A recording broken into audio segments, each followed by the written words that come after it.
Lindsay was a pretty recent convert to bonsai. He started in 1970. And he started training under Kan Komai in 1971. That was his sensei. Also studied with a little bit with John Naka.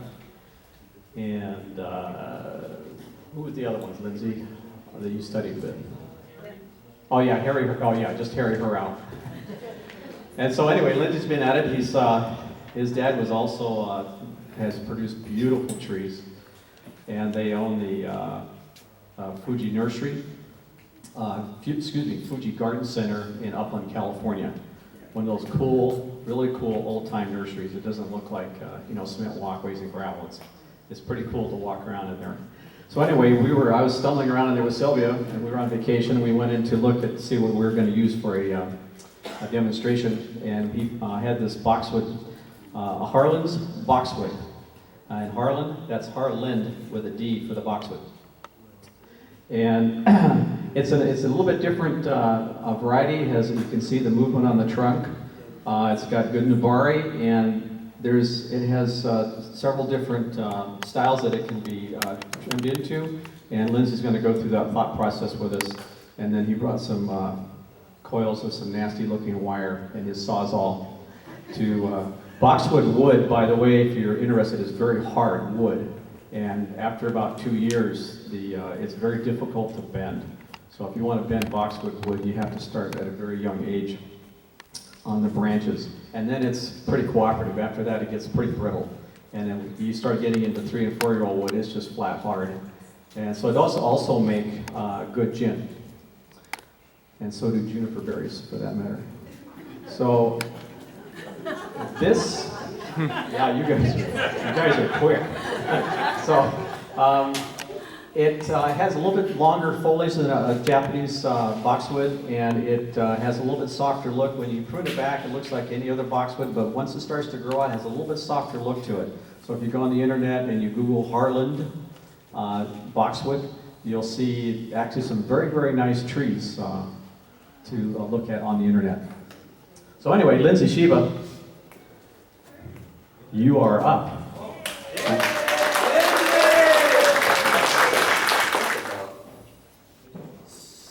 4 years ago.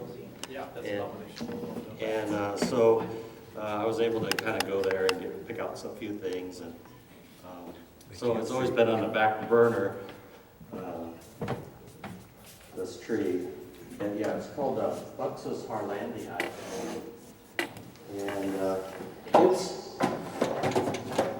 it does have kind of elongated foliage, but it does get quite a bit smaller. I mean, it'll bring down about a third that size when you start pruning it.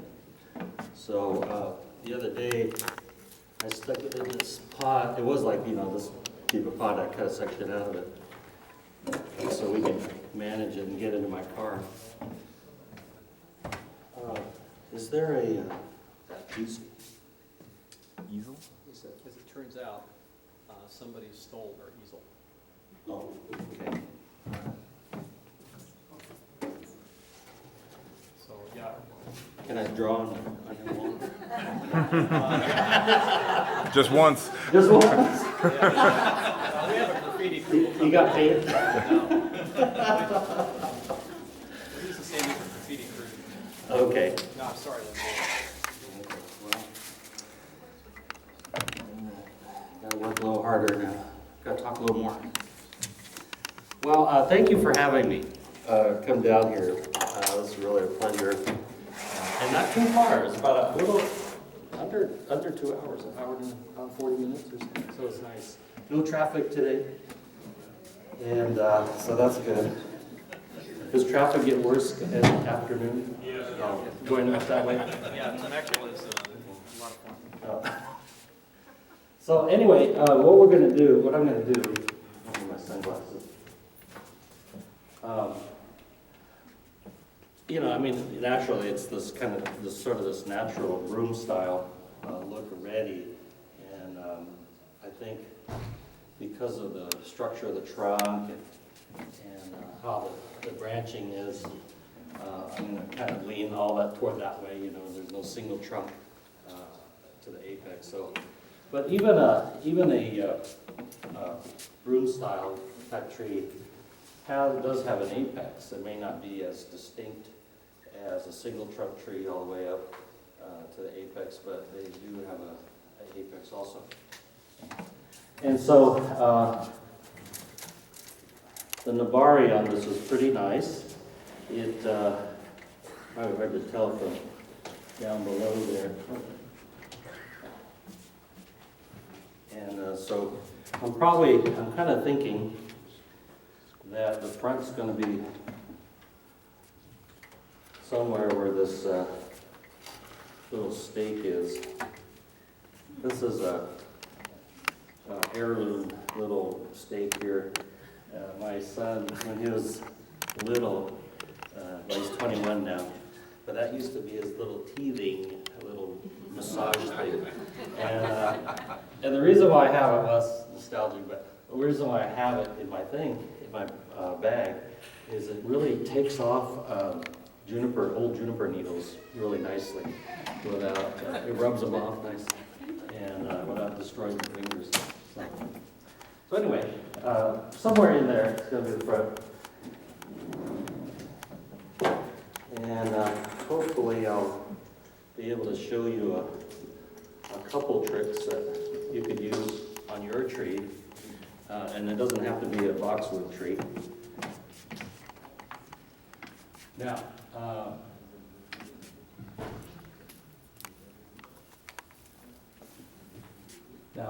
okay, so this tree has this single trunk, and it comes up, and if I left all the branches where they are now, or left a bunch of them, it's going to feel like it's a reverse taper, because there's a lot of branches coming together, and it's kind of fat.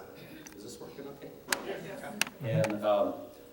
And so, in order to really alleviate that reverse taper kind of feel up in this upper area, I'm going to kind of thin out the trunks so that it gets a little more, less mass and a little more light in there.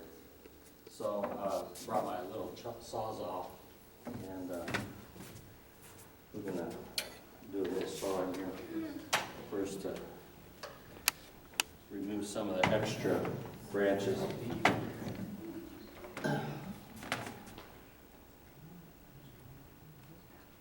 Yeah, we're going to have a really good show next week in Little Tokyo at the Nanfukai show.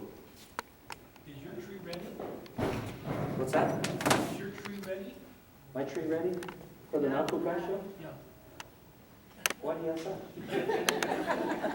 I have two trees that I've been getting ready. One is a Hinoki cypress, and the other is this coast live oak that I acquired from Mr. Joe James. I mean, not Joe James, from, I'm sorry, senior moment, from Al Nelson a long time ago. So, Was that the Hinoki you had at your nursery when I was there? no. That's not the one you're going to show? Oh, no. Well, This is a good one. I'll take the one you had there. Wow, it was beautiful. Okay, so I'm going to kind of thin it out a little bit in here. It just has to be brought back. The whole thing has to be brought back so you can see the structure. And so it could have a better proportion to the rootage and the trunk. It's just too massive. So I'm going to kind of thin this out as we go along so I can finally get inside there. There happens to be a lot of back budding on this tree. So when we cut it back, and you know how boxwood back bud anyway, it's already kind of starting to do that. So it's kind of, I think what happens is, we have these plants there at the nursery, and I'm not there 7 days a week, so some of these trees get a little dry, and they get burnt, and then they get thinned out, and then they start coming back like this. And so it's not something that I had originally encouraged, but it's working pretty good for this time in its life. this out. Yeah, if you stick your head inside the tree, you see lots of growth where it thinned out when it got dry. And so that allows the sunlight to come in, so you don't have to pray for back budding. There's already a lot of it there that he will, he'll be able to leave behind. It won't look like too many twigs when we're done. And so these peripheral branches, I'm just kind of bringing back in, kind of thinning it so that they're not overlapping and crossing each other. And I'm kind of thinking possibly down the line here that some of these are going to be laterals that come out and give it the spread and the breadth. But also, there's a few in here that are going to be maybe wired back up. This will be kind of, we're going to put up an easel. Janice got free. Hey, Bob. Oh. Oh, Jim. Jim. We need somebody to vertical pipe. I can do the bottom. Thank you.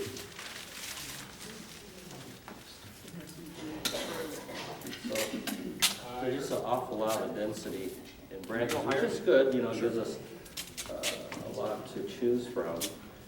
Oh, we'll give them extra. Yeah, that's probably good. Linda, Yeah, we're going to make it reachable. Give it contract. You got a ladder out there?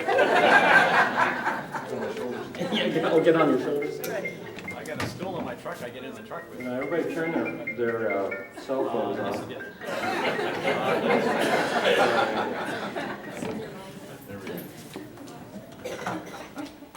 Okay, thank you. Some additional markers. Oh, okay, thank you.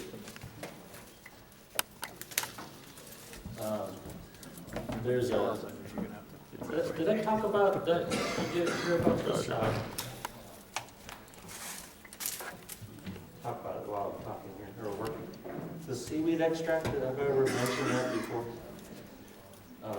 Seaweed extract is it's kind of like a, I don't know if they squeeze it or I don't know how to get it out of the seaweed, but they extracted some. And what it has a really good healing properties. It heals up wounds really well.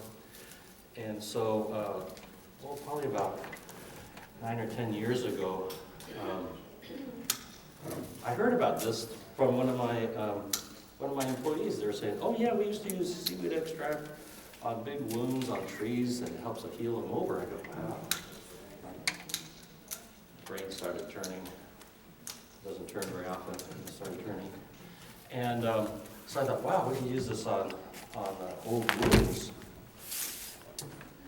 So we started doing it on old wounds from. Some I tried at Naples. You know how when you have an old wound, it kind of starts to heal over, and then you see this big like spot in the middle where there's still wood. You know, it hasn't healed back over, and they're pretty big. Well, when it kind of gets to that stage, it really slows down in healing. And so a lot of my students, I said, "Okay, let's do it. Try it on our trees." And we started using it.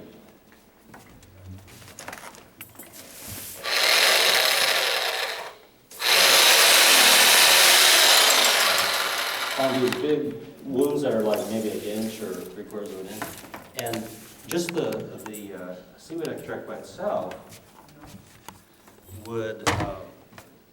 Since I have the easel, I'll use the easel. I'm sorry. Oh, they can see it. Yeah. Okay. So, and maybe it was starting to heal over. Well, when we started putting the seaweed extract on it by itself, you could start to see after maybe about a couple months, because it took a while for it to get to this stage, but a couple months, when we put it on like maybe twice a month, this inner part inside where the cambium's rolling over started to turn green and started to close over. So we thought, wow, this is really good. Good idea to heal over big wounds. And then we thought, okay, there's this man, this Chinese gentleman in, I don't remember what city it is over here in LA. And we went to visit his home. We went to visit his home, and he had all these elm trees. Keep your wife off the internet. That's right. And in the ground. And what he'd do is he'd put this tape. This is a foil tape. It's like a heavy-duty, duct tape. It's not like the cloth one. It's foil. It's a real thick foil. And what he'd do is he'd make a cut. Instagram. And he'd put this foil, make a piece that maybe would go maybe a quarter to a half inch beyond the cut edge, and just cut it out and then peel off the back and then stick it on there. And he claimed that it's like a Band-Aid, held the moisture in. And what's good about the tape is when you stuck down onto the hardwood in the center, it helps mold that cambium so it's flat. It doesn't bulge. So we thought, okay, this is great. So we combined the two, the seaweed extract and the foil tape, and it really heals over quicker, and it makes the wound flatter and less tendency to bulge. So maybe if I get a big wound in here, we might use that technique. Okay. So let's see here. John Jackson used that technique on the ficus that we carved about a month ago. And I looked at the wound yesterday, and it's very flat.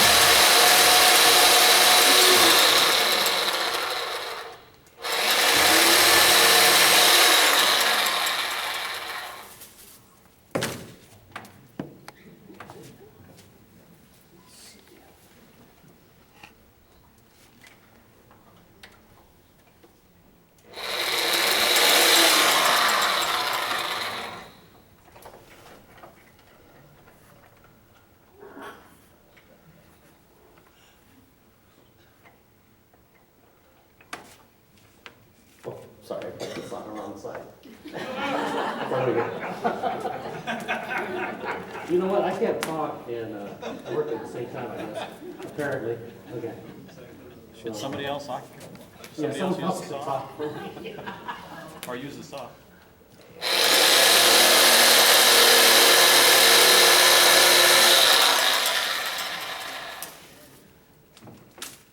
What's nice is the sawzall gets like right in there, and you don't have to get your branch cutter in there. Not where you probably couldn't before. It also pays to have a nice, new, sharp blade, so you don't have to force anything. You can- Yeah, I just put one on this morning, so. Yeah, it's nice. I know, I pricked my finger on it. Oh, did you? Yeah. I was Need a Band-Aid? Oh, no. I put kill out some seaweed on it. See a little dark spot right there? Yeah. Then you'll have a green finger. Yeah, you kids are incorrigible, that's no doubt about it. These are quick learners.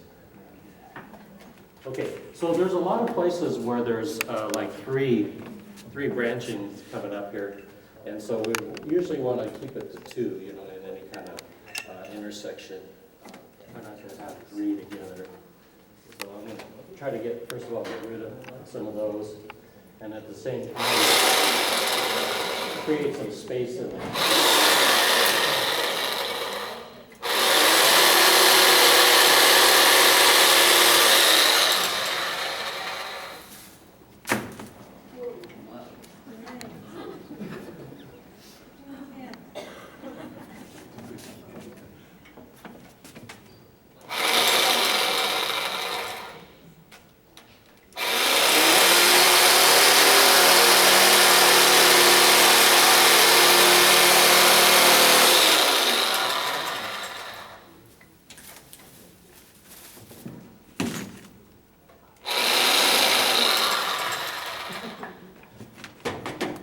And let me do another drawing here.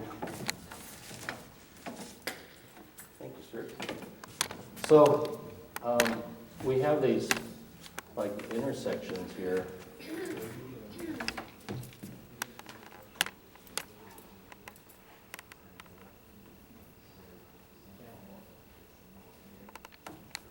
Where there's like three trunks coming through into the center. So depending on where it is, I'm directing, the branches. I'm going to just leave two.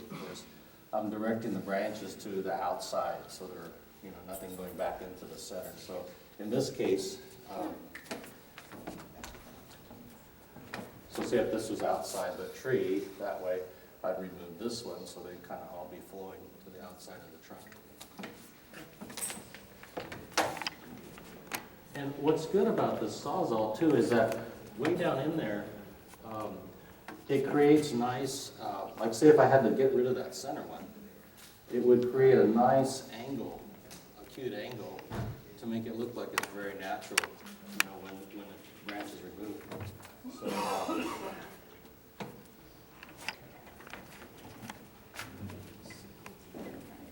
Question, yes. Lindsay. Okay, you're wanting that to be a reverse taper.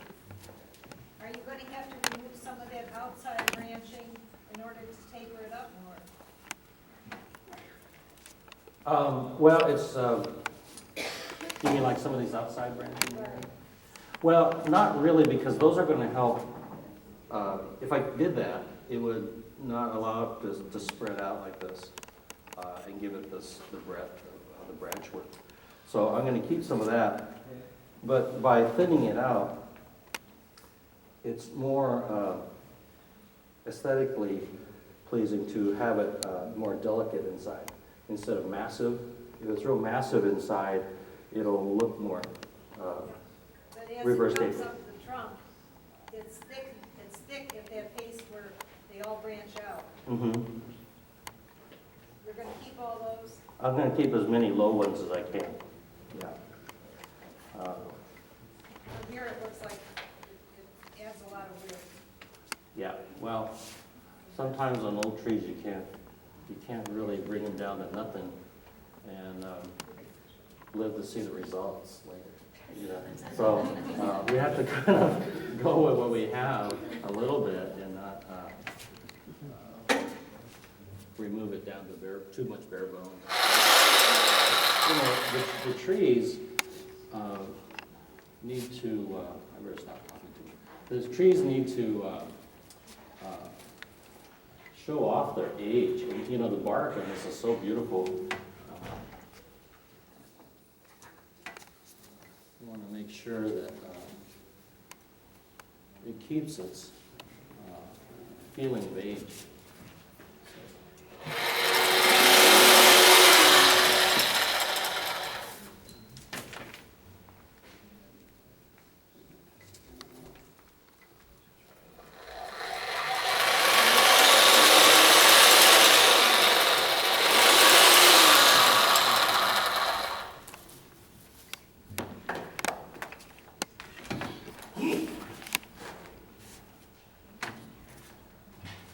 Am I making dust go over there?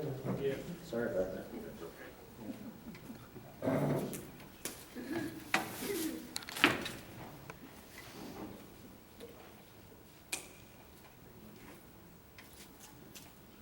You have a dust mask in that raffle? No. Okay, yeah. So there is a little bit of.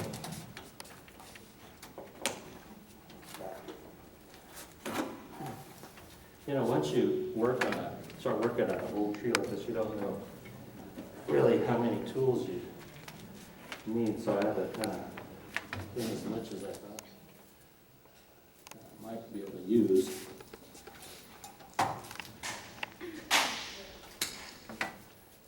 And I think the wheels, the suspension on my truck got worse and worse as I started piling up things.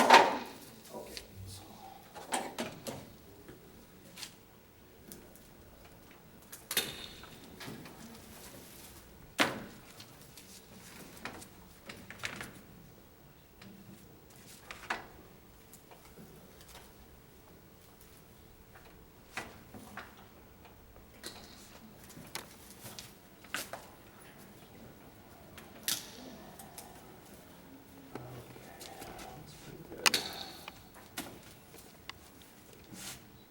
There is a part of this trunk, I don't know if you see it on the screen, right about here, where it has a major root coming on, going up the tree and coming up on this side. And a lot of times I kind of use that as kind of this visual, I don't know, hook to get people to look at that and then start following up the trunk. And so a lot of times it's good to have some of the major roots, if they have it, off to one side or the other, so it kind of draws your eye into the base. Draws your eye into the base. And then you kind of follow the trunk up and the movement of the trunk. So I want to have that somewhere in the front half of the tree so that it's real visible. Okay, so let's get a little better here.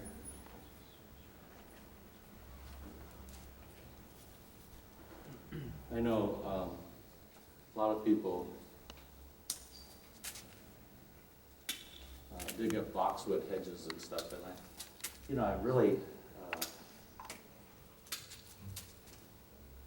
never did that.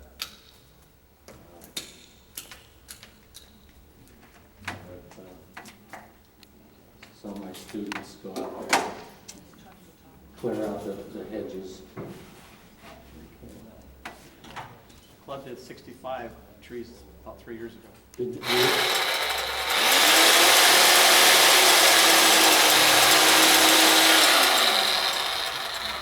And I mean, there's nothing like natural or collected trees. I call them, it's Yamadori is what is the for the mountains, right? And I call it urban dori. That's stealing your next door neighbor's boxes. Yeah. Midnight run.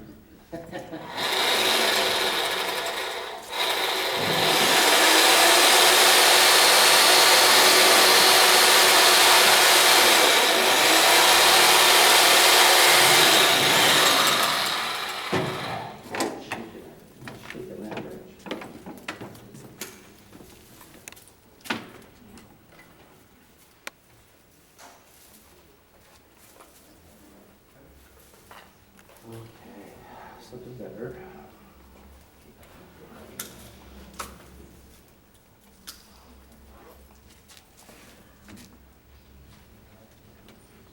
Someone was saying I only had like 40 minutes to do this. Is that right? 40.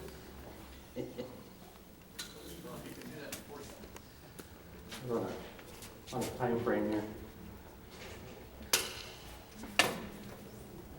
No, we have over an hour. Oh, okay. I'll have to take a coffee break. Yes, you can. No, not that good. You need a union. I need it all the time, I'm sure. Okay.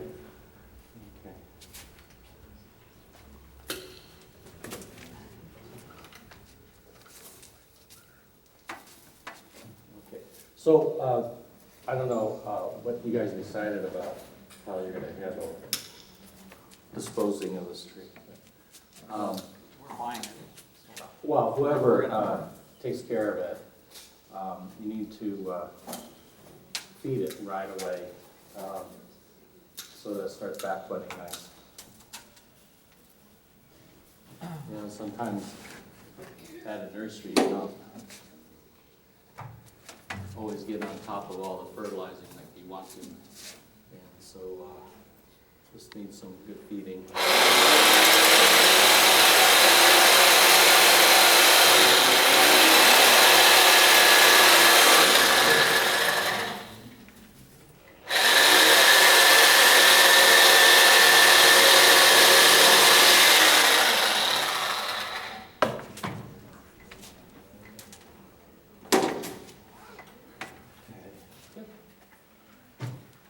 Still a few frosts. What's the name of it, Charlie? I'm thinking. It might be Dr. Earth, perhaps. I think that may be what it is. They have a liquid? Dr. has a liquid fish? Well, that's why I'm trying to, they've got about 4 or 5 different brands of fish at Walter Anderson's. And this, I think there's only one though that has the seaweed extract in it. But I cannot, I could call them and find out. I'll get back to you in a few minutes. Or you can go down there and you can ask them. No, go ahead. No, you go ahead. Did I hear John? Will it say on there that it's filtered? No, no, it will not. It just said it, when I used it the other day for the first time, well, I've used it about 4 or 5 times now, it was so much cleaner than just regular fish that comes out. It's, and it doesn't clog up the holes as quickly.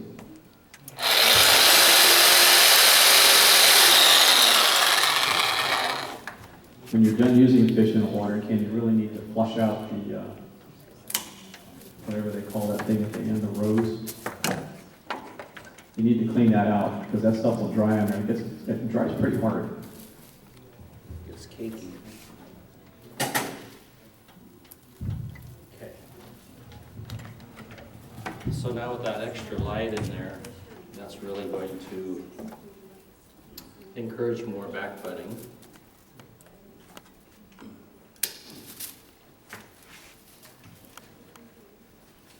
What kind of sun exposure do you normally give yours? You know, just about all my trees are in full sun, even my Hinoki cypress and my Korean hornbeam, my maples. Now Lindsay lives up a beautiful canyon, and he has very nice water. And that is very helpful in not having to watch what we have to watch for down here, which is salt deposit, which will build up very nicely on boxwood and juniper and pine root, exposed roots, which can ultimately damage the top of the root. So you need to keep that off of there with a, what do you normally use for that? Like a toothbrush? To get the calcium off? Yes. Something soft? On what, on the bark? Well, Yeah, we have the salt deposit builds up on the exposed roots, and we have a terrible problem with it down here thanks to the Colorado River. And we have to keep vigilant on that so it doesn't build up, and sometimes it'll actually kill the top of the root Wow. if it stays way too long. Yeah, I don't usually have, the only kind of buildup I have is on pottery. Yeah, we get that. We get a bonus. We get it on the plants and the pots. I don't know, I should, you probably don't know about that than I do.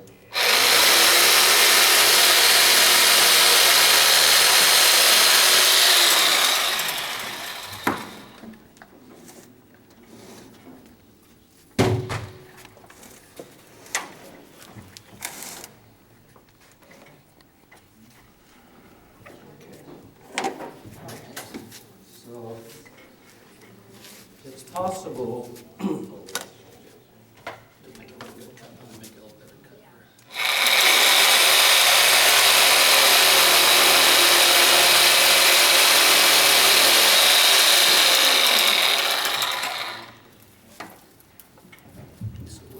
The brand on the fish emulsion seaweed extract is Neptune's Harvest.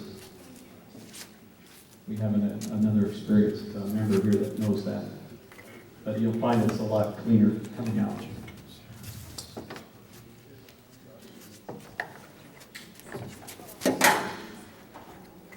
So when you're handling the bark, you kind of really be careful not to peel that off. You know, it's like pine trees and stuff. You don't want to destroy the age, actually creative.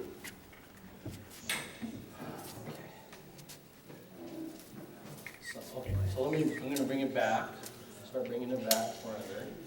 I think I've thinned out most of the necessary extra limbs. And, you know, I think later on, what's going to happen is when this thing gets fuller again, you're going to be doing some more thinning out. But I want quite a bit, you know, the major structure there.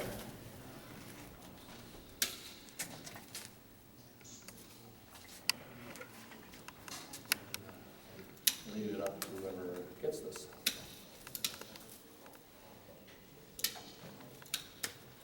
And I never usually try to leave a stub or a cut too far beyond a terminal growth end, so that it helps heal over quicker. And then also, if you leave too much of a stub on these older boxwood, they'll kind of die back. So you don't want to leave too much blend in. And so once we get this style, there's going to be probably some branches in there up on top, especially that will need to be brought back farther later. I don't want to jeopardize the tree branches, and so I'm going to leave a little bit more probably than I would finally on this first styling.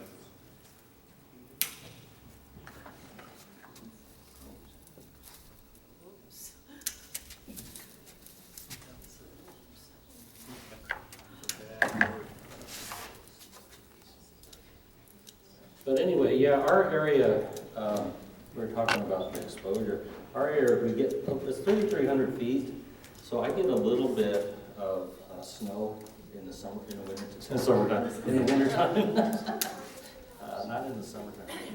That might be my mother-in-law's place up in Alaska. But, so it's kind of nice. The only thing I really worry about in my area is the late, kind of like the late frost that, you know, once things come out and you get some dieback of cambium, if it freezes back late in the spring after it starts growing. So I worry about that. I don't know, probably shouldn't, but it sometimes keeps me from resting too much at night. And so I'll have to bring it in, or if it's a real cold night in the spring, I might put it under a canopy of some sort.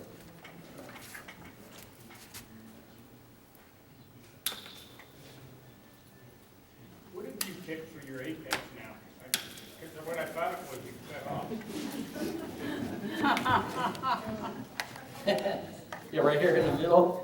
Yeah, well, probably one of these other side ones I'm gonna kind of move over, Okay. like this. Yeah, there was one here, but it was dead. So, you know, sometimes there's so much density of no light in there, you know, so a lot of these inner ones kind of died out. A few of them have died out. So yeah, I'm gonna kind of move that one over, probably like in there. So you've already decided on the style? Well, you know, I mean, it's already kind of lent itself to like a sort of a semi-broom style. You know, I don't think you could really, I mean, can't make a cascade of different styles out of this because it's already there, and you can't really hardly bend boxwood when they're so big. But you could train peripheral branches. Why did you call it semi-broom? Well, semi-broom because in a formal broom style, let me get back to my drawing here. Let's see. In a formal broom style, it's a lot of the branches come out nearly at one level.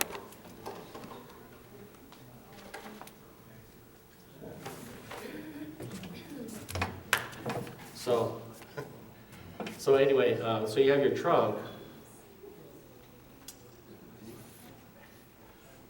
and a formal broom style comes out basically at one level like this.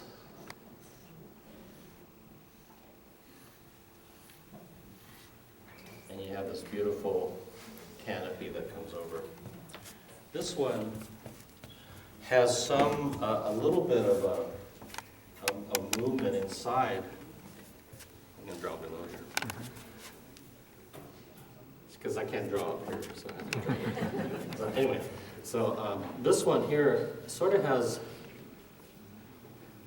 somewhat of a structure inside that kind of branches.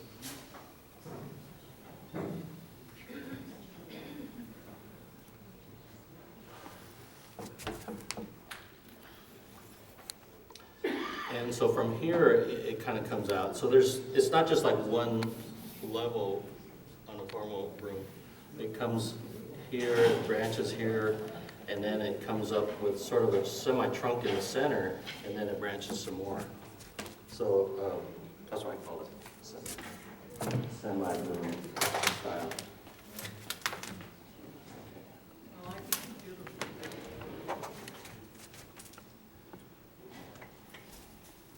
Well, you might not say that when I get done.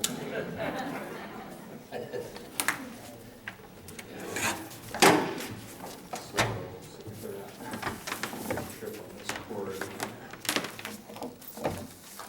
Maybe a little bit wider. Get my magic broom in here. Oh, okay. From Japan. And he was there demonstrating. Someone asked him, well, how do you determine the size of the wire you use? And he was working on a button, I think, at that time. But anyway, he goes, well, really, you just want it to hold. It doesn't really matter how thick it is, because it's not like it's going to go in a show right away. So it's really just how, when you're doing your first shaping of something, it just has to do its job. So, I think that's a really good attitude, and if it looks a little bit like a wire mess, it's going to come off pretty soon. So.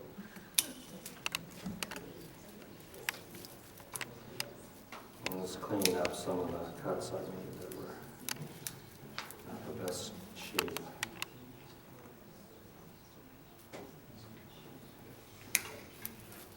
You cut a branch, do you cut it real close and then form it to the curvature of the branches remaining, or do you leave a little stub? Well, I try to, if possible, concave everything, try to get the little bit of concave divot in there, so that when it heals over, there's not much of a bump. So, does that make sense? Yeah. And then, but with the saw, you have to kind of get in there and then kind of clean it up after you're like this to make it heal over better.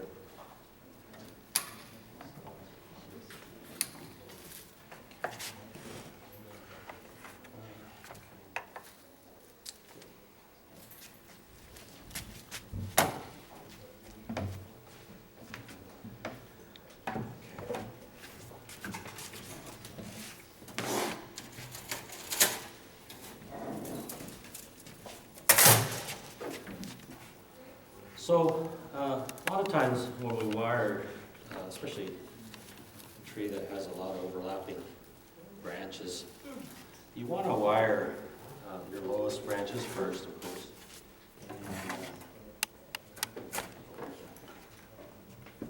This is one of my favorite tools. It's a pair of wire dikes, and I've kind of put it on my grinder to make it go like this, like a jitting, and brought it in this way and this way. And it gives me extra leverage when I'm wiring, and there's a wire cut. So it's kind of good. It's kind of a combo tool.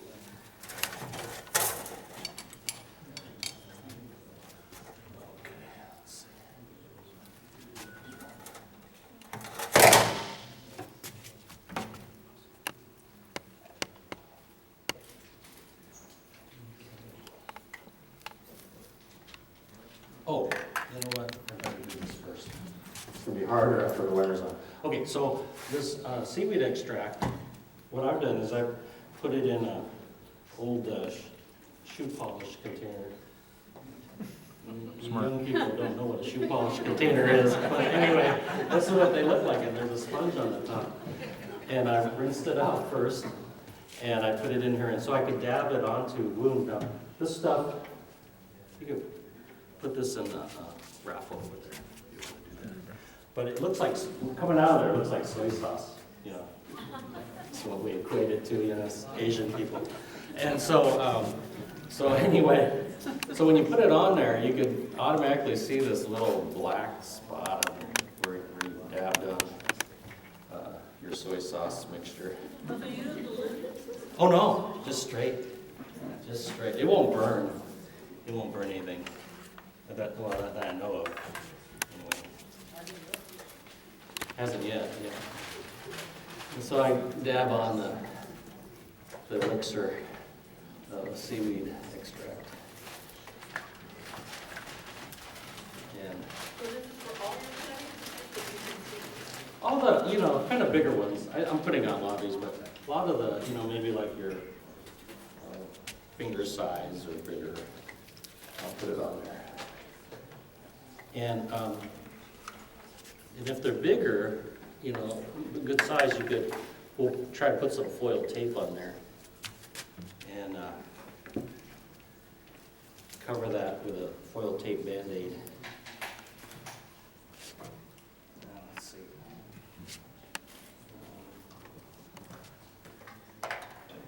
There's a deep crotch like this. Can't get in there with a dauber. You know, you come up with, you think you have good ideas, but it doesn't work on everything. So.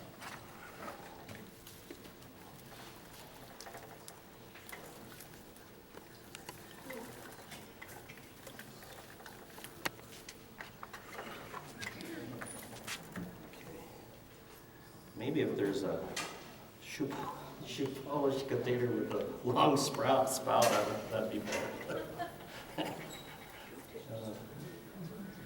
Yeah, it needs to get in there. Actually, they sell crayons, water crayons for kids, Yeah, and it has a dabber like that at the end. is it pointed? It's more pointed, yeah. Oh, can you fill it, refill it? You refill it with water. Oh, I'm gonna have to look for that. Is it like in a craft store or something? That'd be great. It's for painting on sponge paper. Oh, uh-huh.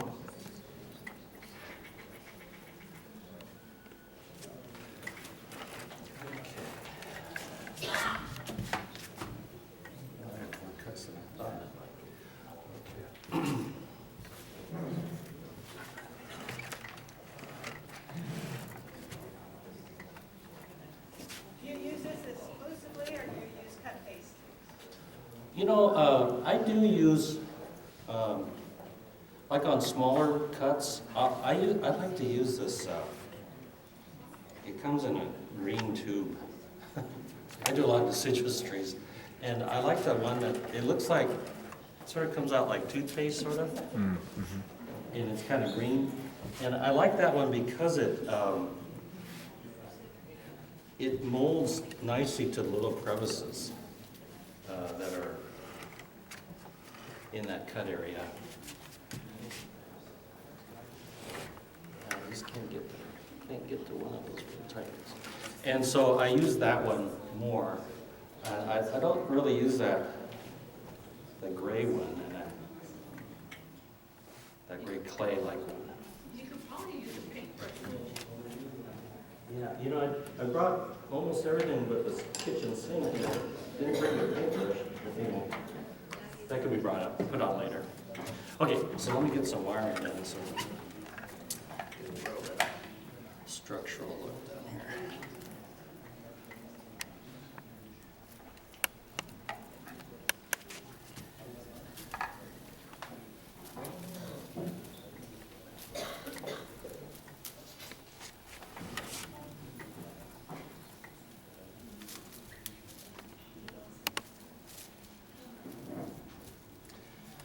And it's always best to separate just kind of move around as you're wiring, kind of think about how you want these branches to be positioned, and just kind of separate them as you're going along. Get that light, ability for the light to get in there.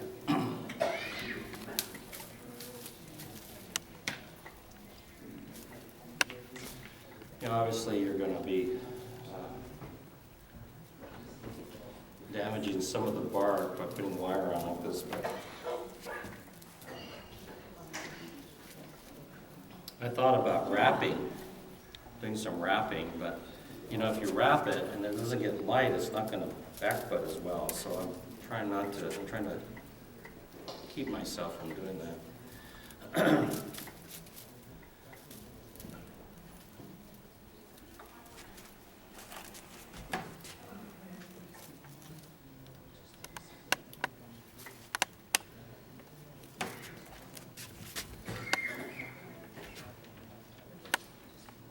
That man needs some water.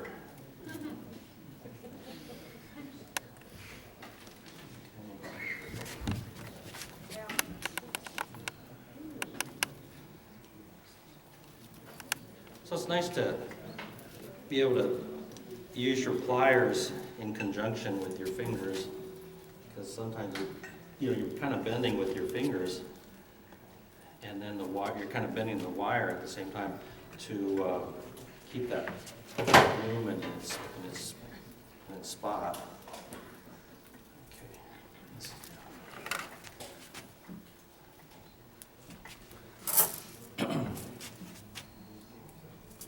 I'm going to try to bring all the lower branches in first, or down first, and make room for the upper ones to be moved around.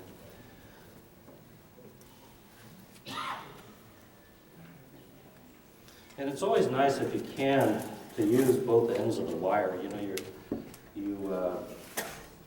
Your demonstration goes faster that way, but your wiring goes faster if you could utilize both ends of the wire. So try to do that.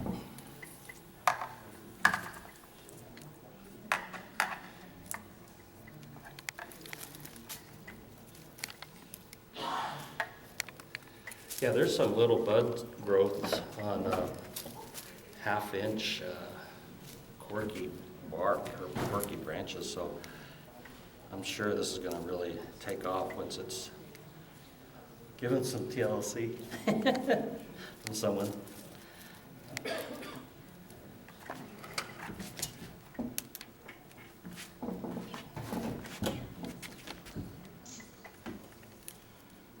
And anything with corky bark like this, it's nice if you could get that wire on there snug, but try not to, torque it too much, because it'll, you don't want to peel off that edge this tree has graciously created. So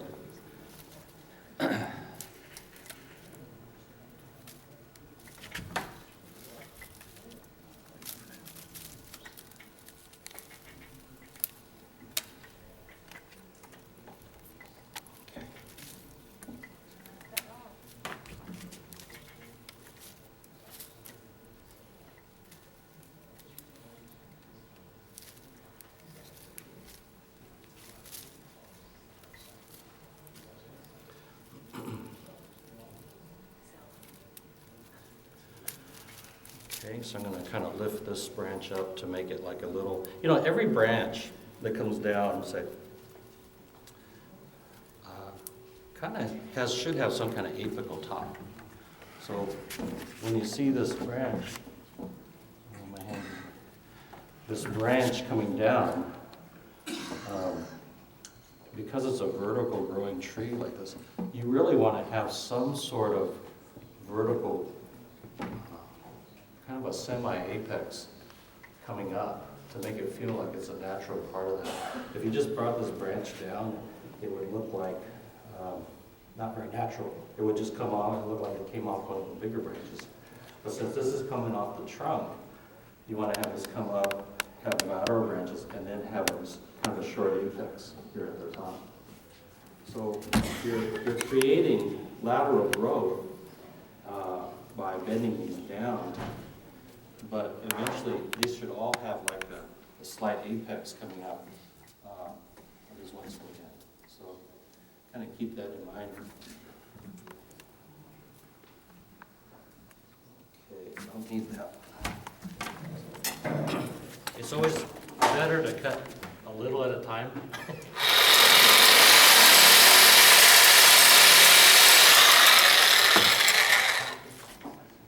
And sometimes we have to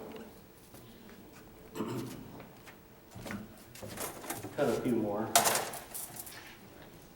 as we start wiring and thinning out things.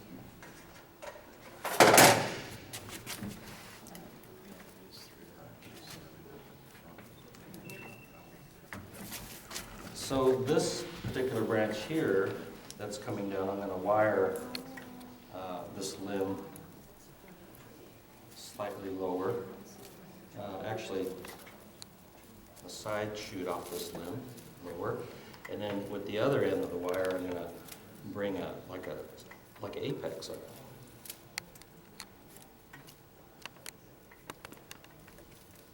This other end here. And that'll help actually fill a little gap that's there too. Kind of does a couple things. Makes the tree look fuller, like it should. See, that fills that gap. So this is a side branch coming down, and then we're creating a new semi-apex coming up.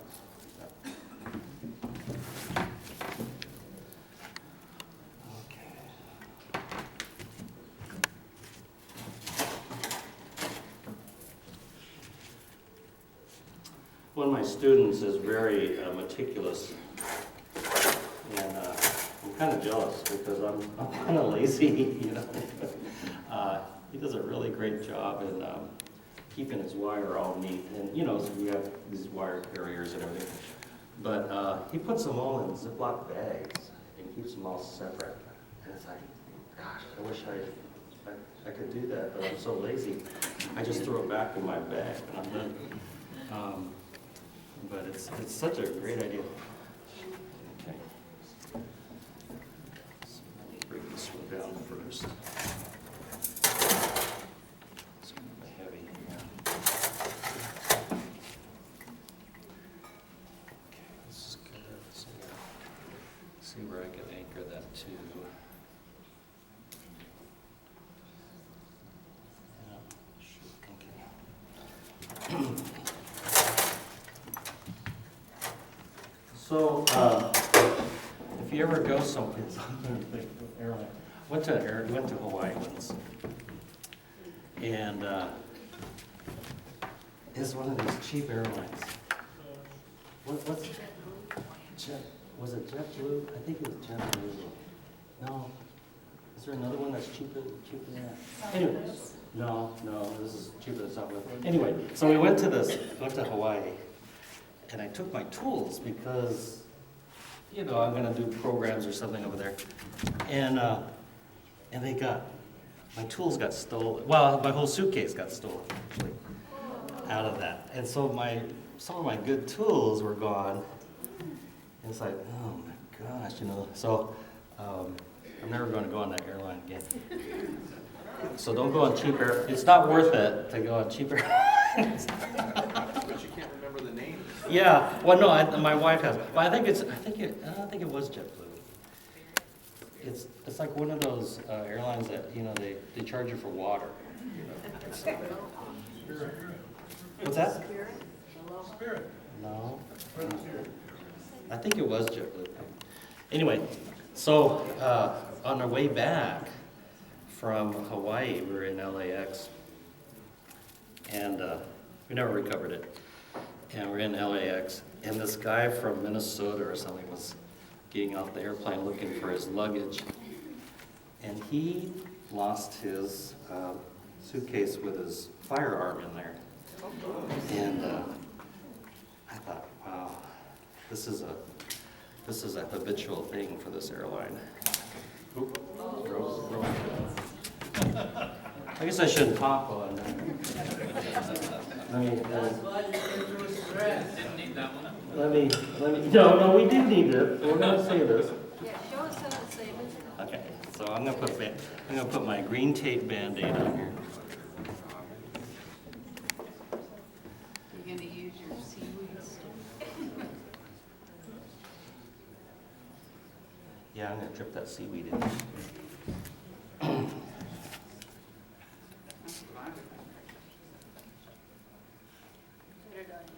There we go. There we go.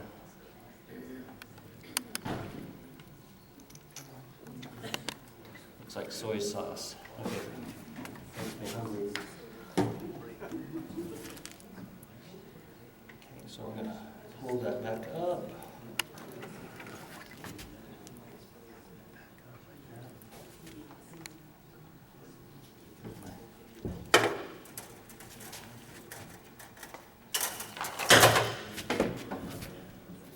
I'm gonna kind of clamp it together a little bit while I'm taping it. That's my tape. This is actually like, sort of like green electrical tape or something like that.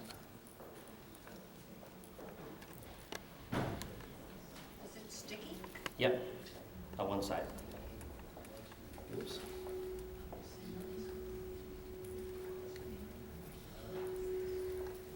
Am I doing that? It's probably me. Don't do that. It's okay. It might bother some people. So anyway, fortunately, I got some of that money back. Got some new tools and some new underwear. It was, but just a hassle. So,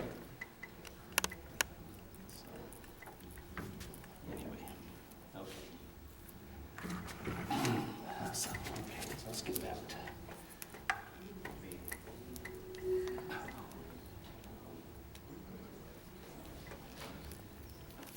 Okay, now here's another one. I don't want to break this one, so I better concentrate. So from now on, you use your tools as a carrier. No, you can't do that. They think you're gonna kill the captain or something, you know? So, You go through security. we go through security, and we let them know it's in there. We take pictures of the tools, you know, before it goes through. And we go on a better airline. So, 'cause last time we went on American, and we had no problem, so.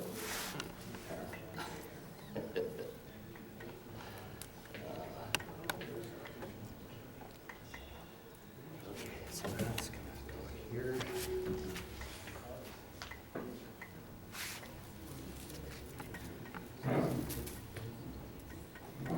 That's, you know, I've been to different states and I've never had a problem. And I think that airline, they pay them so little that they have to take their little tips wherever they can. You know? So I think that's, I'm serious. I think that's what they do. They go, hey, there's something heavy, there's metal in here. We're gonna check this out. I'll just take it, whole thing. And fortunately, my wife says, wow, he was okay.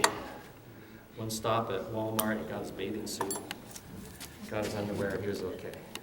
Didn't have my tools, but. Okay. Okay, so Can you root any of these cuttings that you've cut? well, you know, I think it's more like out here where it's, you know, younger, the tip cuttings. Maybe if you had a greenhouse, you might be able to, like, I kind of doubt the real hard cuttings. Has everybody tried that before? And have you bothered making boxwood cuttings and better, thicker? I know pomegranate things, certain things are real easy. Hair layering seems to be a good way for boxwood. Yeah, but once it's not on the tree anymore, it's We used to visit Heinz Wholesale, and they had a bottom heat with a misting system that misted over the top to keep the top cool, and the bottom heat kept the stems warm, and they were able to do them that way. you can do that on your own. You're professional growers. But you can rig up something like that.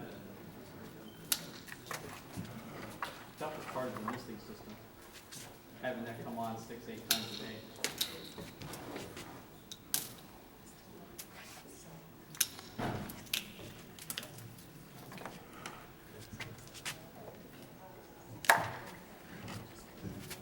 When you're talking about keeping the bottom warm, have you used those like blanket things? Yeah, there's blankets. You can go to the, what do we call those places, Eric? The marijuana stores? Yeah, the hydro store.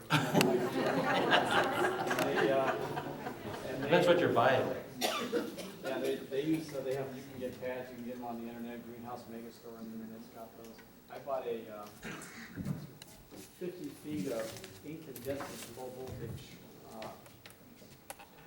no, it's 120, they're just tiny bulbs in the rope light. They're not LEDs, they're incandescent, so you get some heat out of it. And I put on top of my jacuzzi, I have to apologize to my wife for doing this. And I put a piece of plywood down, put the rope lights on that, and then used storage boxes. So I got at Home Depot, the clear plastic ones, and put those on top of the rope lights. And you can even just put a pot directly on it. They don't get too hot. It's perfect for bottom heat during the wintertime if you're trying to keep things like adenium and ficus from defoliating, or keeping them healthier. You're trying to root ficus out of season, which I was trying to do. But it keeps, if your ambient air temperature gets start getting regularly into the 40s, you start having problems with some of your warm weather plants like bougainvilleas and ficus and adeniums, the desert rose, those and plumerias. Most people have big plumerias, so having a big spot for that is kind of unique. But anyway, you can use just things like that. Any kind of bottom warmth is very good. And then I covered that with this white frostbite cloth to keep the heat in a little bit better. And on cold nights, I would double up the cloth, and it gives you a cup of the thinness of what I was using gives you about 2 degrees, and then you double it up and you get about 3.5 degrees more. And sometimes that makes a difference. I don't get much weight frost, but it will give you just a little bit extra warmth. Yeah. You have to kind of huddle together. And if it's like concentrated in that area where you need it. Yeah, and that's what it did. But if you take it off during the day and you turn off the lights, they will lose the heat. And it takes a long time for that heat to come back up. It's not like, turning on your heating in your house. So it takes time for that heat to build back up in the bottom of the box to get the pump warm again. So during the winter time when the sun angle's low or you got it in the shady spot, you might leave the lights on for a couple months, unless you get a heat wave, in which case you can turn it off when we get that, our winter 80 degrees and stuff. But still be kind of turning that back on at night. Yes, you just have to turn it on early enough so you can build that heat back up. Back up on it, that's still rich. Or you can take the lid off the propagation box, the storage box, Yeah. and just let then that also lowers the humidity. And keeping it humid also, especially if you're doing cuttings, is important. Like he was alluding to with the making cuttings with the box, was keeping the humidity up. And that's what the growers would do, is use the misting system over the top.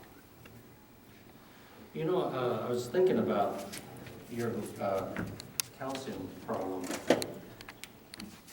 Not all this time, but just for a little while. And a lot of times in the summer, since my trees, a lot of them have shallow root, shallow pots and stuff, that the soil temperature really gets up there. And so what I do is I put, chopped up sphagnum moss on it. And I think, and what's kind of neat is that it keeps that over the soil surface, maybe about that much. And it keeps that whole soil just a little bit cooler, keeps it from drying out too much, and it saves your nabari fine rootage. Because sometimes I'll even get some new roots that developed after I take them off in the fall. But maybe if you do that, then it'll keep the calcium from drying and wetting, and it'll keep that calcium from building up. Yeah, because it does build up with the sphagnum moss. It turns into kind of Yeah. But it's on the moss, but not on the, Yeah, but it's on the moss, so it does Yeah. work. Quite Yeah. a few of us are starting to do that. so. They didn't tell me that. I came up with this idea. They didn't. But the interesting thing, you said it was pretty thick though. How thick did you put it on there, the moss? About inch. Oh, see, maybe I'm not using enough. Yeah, to keep it cooler. Eric, you're using sphagnum moss on the first time. How thick do you put it down?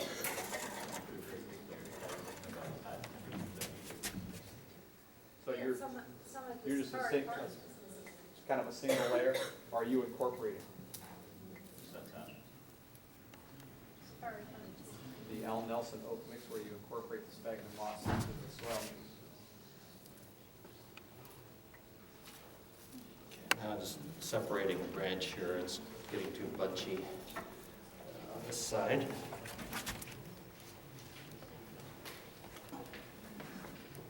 Give it a little spread and breadth.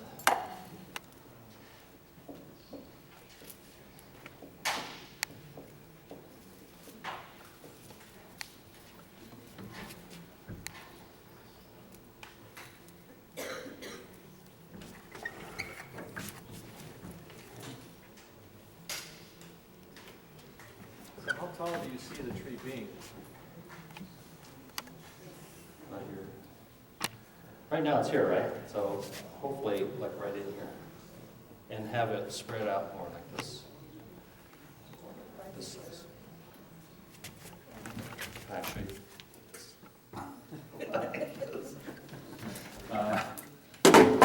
So, you know, this is kind of a initial, like I said, initial wiring, initial shaping that just going to get the structure, and then whoever, like I said, wins this, you want to bring it down, bring it tight. You know, it's like the lower you could try to do it and try to keep it. It makes that trunk look so much bigger, right? So.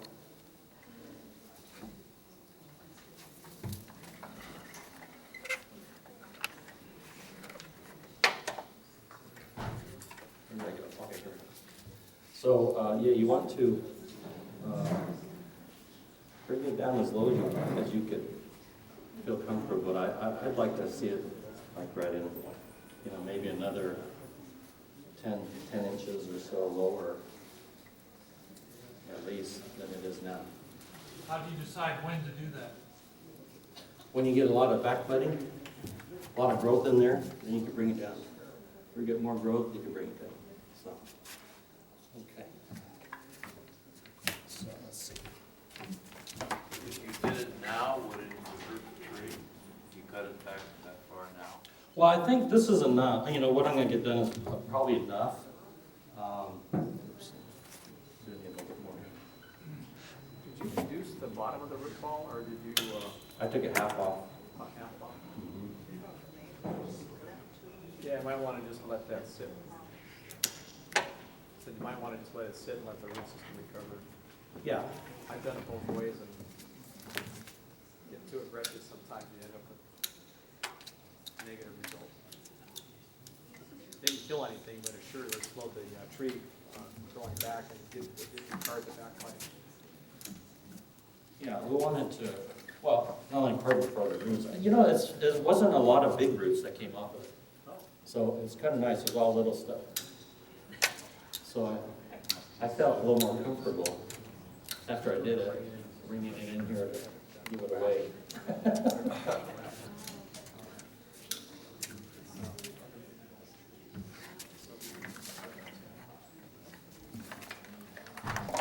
So this is moving over a little bit. Okay, so I just have a few more little ones I need to bring down. And,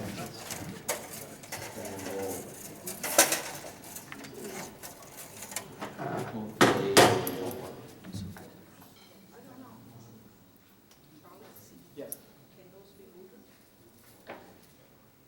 Yes. I have no idea. I've never tried to root a boxwood.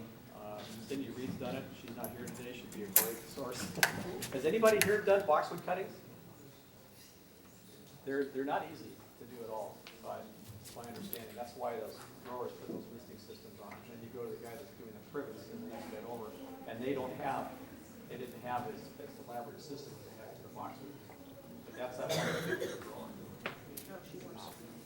You can try it, but you have to keep the humidity up, and you want to have some type of bottom heat. This time of year, you've got a better chance. But I don't, as far as the heat, the warmth and humidity, I don't know if it's the right time of year to do that. If you have to do it in May, or you don't want to. Most of the time on hardwood trees like this, you take the tip and you just get into the brown wood, it's just starting to change color, and that's where you make the cutting. And a lot of bushes are that way. I don't know if this one is. I've never tried boxwood. I just know that people pull their hair out when they try to.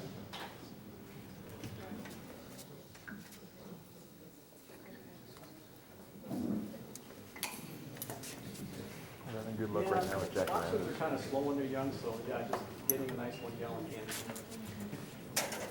We're having a good look right now of collecting jacarandas. And all the jacarandas popping up right now. We're just scooping them up, putting them in nursery pots. They're growing like wildfire. Yeah, they're fun. They're fun. That and the Chinese pistache, they're coming up this time of year too. Yeah, they're fun. Have you ever worked with a Chinese pistache? Lindsay? Yeah, As a bonsai? Yeah, I did some small ones. I didn't have a real big one. They were like 5 gallon size.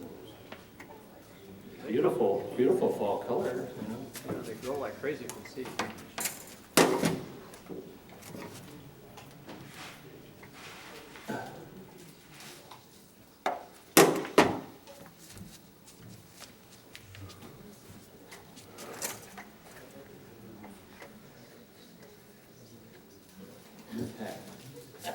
Moved a little more. Okay, so I'm going to put this is the front, roughly, where that little gum massager is. Like that. You want to see that, like I said, that sweeping root, that large root coming up, and you want to be able to follow the lines of the tree up the trunk. So, have this huge cut in there, and it's been healing over really quickly. So, I think it's such a good thing. So you said you apply the seaweed once or twice a month. You take the Band-Aid off. Oh, okay. and So if you don't put the Band-Aid on, you apply it like a couple times a month. Right. But once you put the Band-Aid on, you don't reapply it until the Band-Aid starts to fall off. Okay. And then you can put another Band-Aid on there with new seaweed extract. But you dab it on there and just let it kind of dry for a little bit, and then it sticks better. Right. And then Drying's a good tip. yeah. I put it on too soon using electrical tape. Oh. And to keep the callousing flat. And it doesn't stay on very well when it's moist. Even when 2/3 of the branch is dry and you're wrapping around, it still has a tendency to slide around. There's I think, there's a couple kinds out there. I mean, I got this at like Lowe's or something.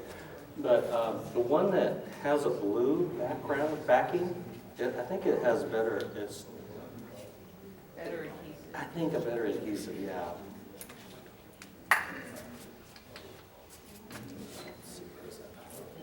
Some people style boxwoods to look like an oak tree.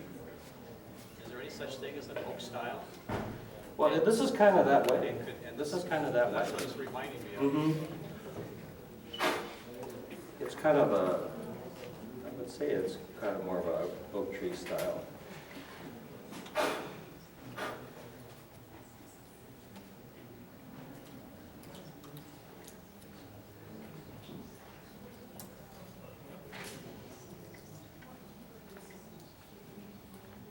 So as the tree matures and the camera starts rolling over, it'll kind of lift. And it'll tell you, oh, it's starting to heal over, and it may need another application of your soy sauce and tape.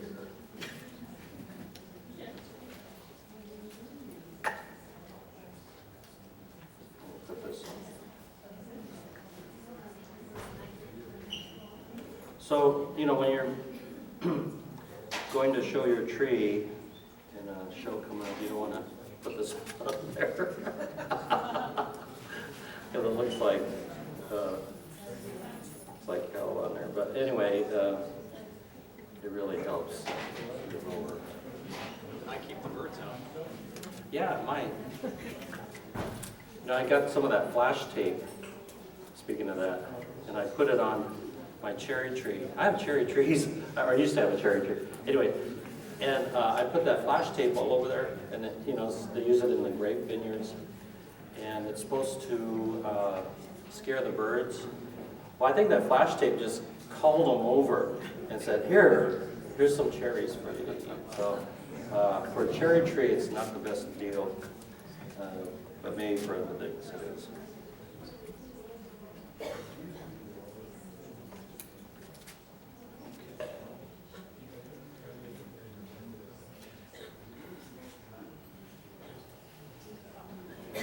I use usually chemical fertilizer, this ammonium phosphate. It's 1620. I use it for all my trees, and the maples really love it.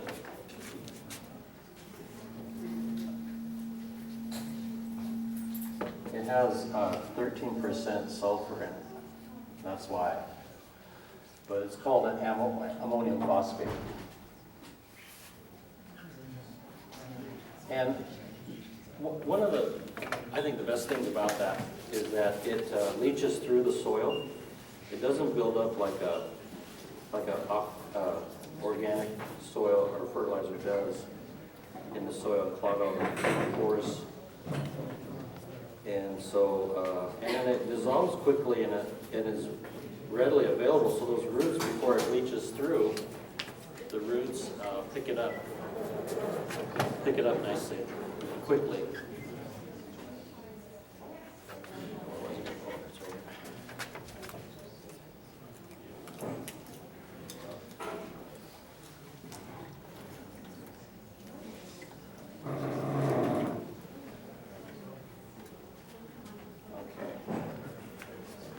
So this is the my toothpaste healing magical tape or sealer, and for the smaller ones I'll just stick that on there.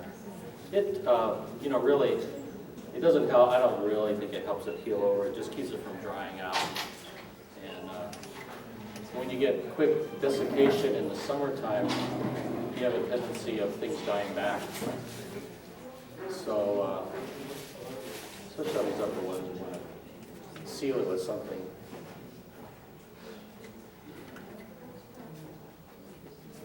And it stays fairly flexible, you know, so it doesn't really harden off and crack off. So I really kind of like that aspect of this.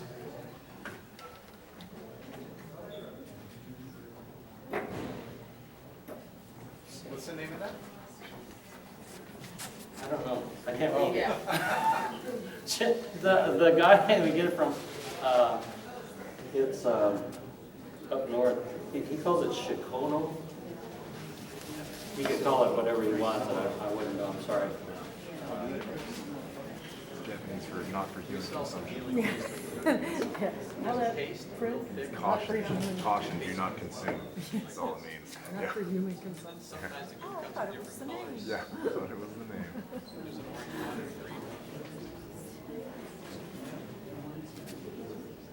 Yeah, the orange one is probably a little better, I hear, because it does have some hormone and stuff in it. But It's hard to find that one. I don't know, I guess maybe on the internet, I haven't been looking lately.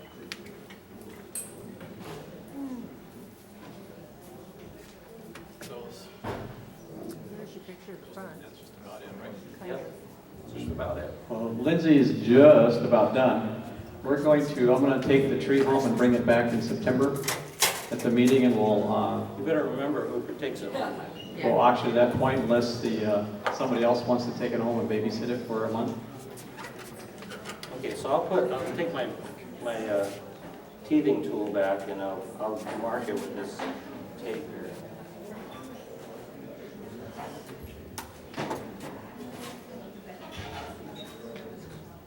So we're just going to let it grow back out.